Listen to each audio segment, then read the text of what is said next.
সামাজিক সংগঠন বলাকা welfare associates new York ইনকে নির্বাচনে সাইফুল ইসলাম সভাপতি ও শাহাদাত হোসেন সাধারণ সম্পাদক নির্বাচিত হয়েছেন।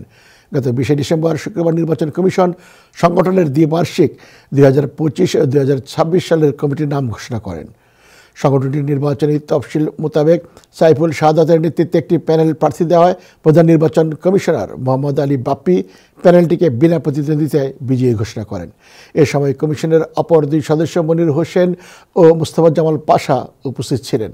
নতুন কমিটির অন্যান্য কর্মকর্তারা হলেন সিনিয়র সহসভাপতি আলী আশরাফ লিটন, সহসভাপতি মোহাম্মদ ফেরদৌস আলম ভুইয়া, সহ সাধারণ সম্পাদক আব্দুল হান্নান, অর্থ সম্পাদক টাঙ্কু এ রহমান, সাংগঠনিক সম্পাদক মোহাম্মদ এ আর ভুইয়া রৌনক, ক্রীড়া ও সাংস্কৃতিক সম্পাদক আলমগীর এইচ সরকার, প্রচার সম্পাদক আবুল এইচ হাবিব এবং কার্যকরী পরিষদের সদস্য যথাক্রমে মোহাম্মদ হারুনুর রশিদ, ওয়াজিদ আহমেদ, আশিক এলাহি, আব্দুল হক, মোহাম্মদ মোয়াজ্জেম হোসেন ও জুয়েল এ সিদ্দিকী।